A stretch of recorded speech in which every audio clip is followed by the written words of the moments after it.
कक्षा 8 का प्रश्नावली 2.2 रैखिक चर वाले समीकरण।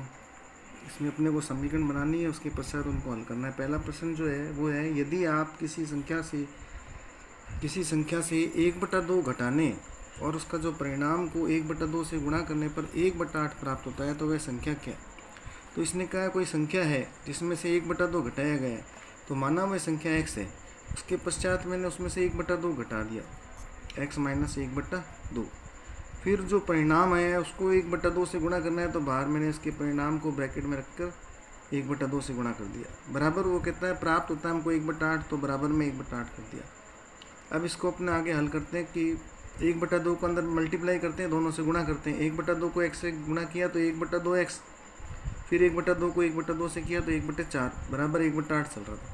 1/4 का पक्षांतरण करेंगे तो चिन्ह उधर बदल जाएगा, 1/4 उधर जाके प्लस का हो जाएगा, तो 1/8 में 1/4 जुड़ जाएगा। तो 1/8 और 4 का अपन ने लघुत्तम लिया तो 8 आएगा। उसके पश्चात 8 का 8 में भाग दिया 1 को 1 से गुणा करी 1, फिर 4 का भाग 8 में दिया 2 को 1 से गुणा करी 2 और 1 कितना हो गया 3/8, यानी 1/2 बराबर आ गया 3/8।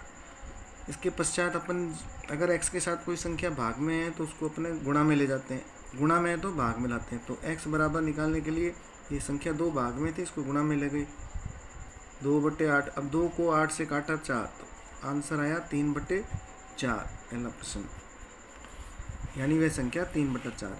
अगला प्रश्न 2 नंबर है, वह एक आयताकार तरणताल है, उसकी लंबाई और उसकी चौड़ाई के दुगने से 2 मीटर अधिक है, यानी कि लंबाई जो है चौड़ाई से 2 मीटर अधिक है और उसका परिमाप दिया हुआ है 154 मीटर। तो हमें परिमाप ज्ञात करने के लिए पहले लंबाई चौड़ाई को x के रूप में निकालना पड़ेगा। तो माना तरणताल की चौड़ाई जो है x मीटर है, क्योंकि उसने कहा ना लंबाई इसकी चौड़ाई के दुगने से, तो चौड़ाई को माना x मीटर, अतः तरणताल की लंबाई क्या हो जाएगी इसके दुगने से 2 मीटर अधिक, तो उसको दुगना कर दिया, x को दुगना कर दिया और उससे 2 मीटर अधिक कर दी, यानी प्लस का 2 और जोड़ दिया। तो हमको x के रूप में उसकी चौड़ाई और लंबाई पता चल गई। परिमाप का सूत्र लगाते हैं, तो परिमाप आयताकार तरणताल है तो आयत का परिमाप होता है 2 इंटू लंबाई प्लस चौड़ाई। लंबाई की जगह रख दिया 2x प्लस 2 और चौड़ाई की जगह रख दिया x और 2x को जोड़ा 3x प्लस 2 बाहर था, उसको अपने अंदर गुणा किया, 2 को 3x से 6x, 2 को 2 से किया 4, यानी हमको उसका परिमाप प्राप्त हुआ 6x प्लस 4, जबकि परिमाप कितना दिया 154। अब दोनों को बराबर कर दो, क्योंकि परिमाप हमने x के रूप में निकाला 6x प्लस 4 और 154 अपने को दिया हुआ था। 4 का पक्षांतरण करेंगे, 154 उधर जाके 4 माइनस का हो जाएगा, तो 154 में 4 के 150 और 6 गुणा में है तो इस बार भाग में चल जाएगा, तो 150 में 6 का भाग देंगे, 6 दूनी 12, 3 बचेंगे, 6 पंजे 30, यानी x मान प्राप्त हुआ हमको। x हमने किसको माना था, चौड़ाई को। इसका मतलब आंसर चौड़ाई का निकल गया 25 मीटर। अब लंबाई भी ज्ञात करनी है, तो लंबाई हमने मानी थी 2x प्लस 2, यानी 2x की जगह इसमें मान रखेंगे 2 इंटू 25 प्लस 2, 25 दूनी 50 प्लस 2 यानी 52 मीटर। अतः चौड़ाई तो होगी 25 मीटर और लंबाई होगी इसकी 52 मीटर। अगला प्रश्न है प्रश्न संख्या 3। वह एक समद्विबाहु त्रिभुज का आधार दिया हुआ है और उसका परिमाप दिया हुआ है।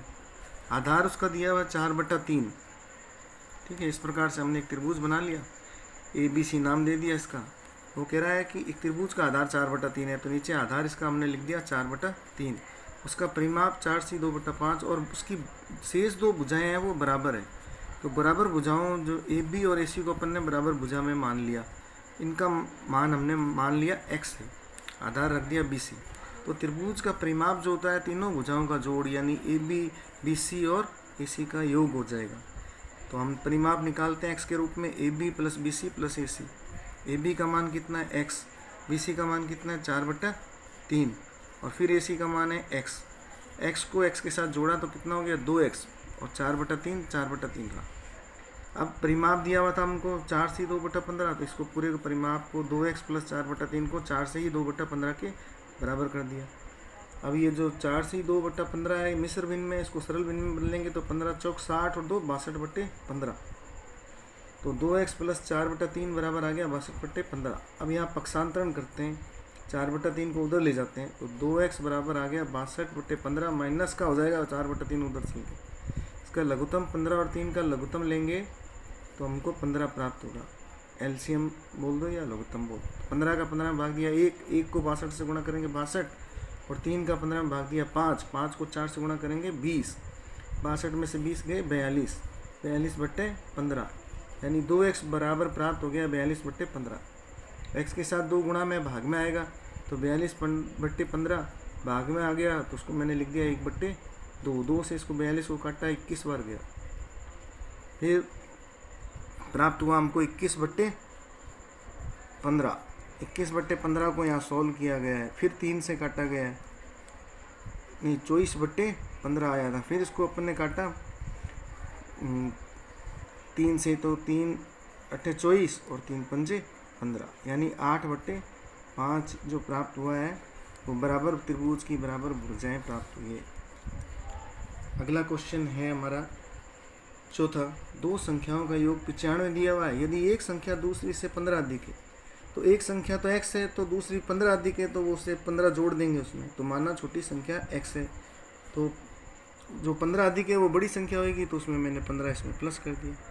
फिर उसने कहा कि उन दोनों संख्याओं का योग 95 है, तो मैंने x को और x + 15 को जोड़ा तो 95 के बराबर कर दिया, क्योंकि उसका योग 95 दिया हुआ था।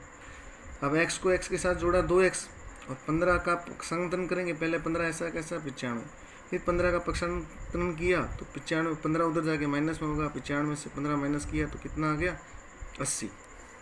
2x बराबर 80, तो 2 का भाग दे देंगे तो x का मान 80/2 यानी 40। तो हमको छोटी संख्या प्राप्त हो गई 40, बड़ी 15 अधिक थी तो 40 में 15 और इसमें जोड़ दिया, 40 + 15 यानी 40 + 15 बराबर आ गया 55, यानी 55 इसका दूसरा आंसर गया। यानी कि एक जो है वो 55 है और दूसरी जो है 40 है। 40 और 15 को 55 को वापस जोड़ते हैं तो 95 प्राप्त होते हैं। अगला क्वेश्चन नंबर 5 है, दो संख्याओं का अनुपात दिया हुआ है 5:3।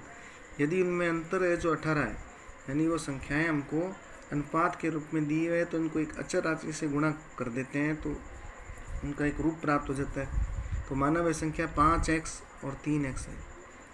5 में से 3x, क्योंकि उन दोनों का अंतर दिया है तो 5x में से 3x घटाया, उनका अंतर कितना दिया हुआ है 18, तो बराबर 18 कर दिया।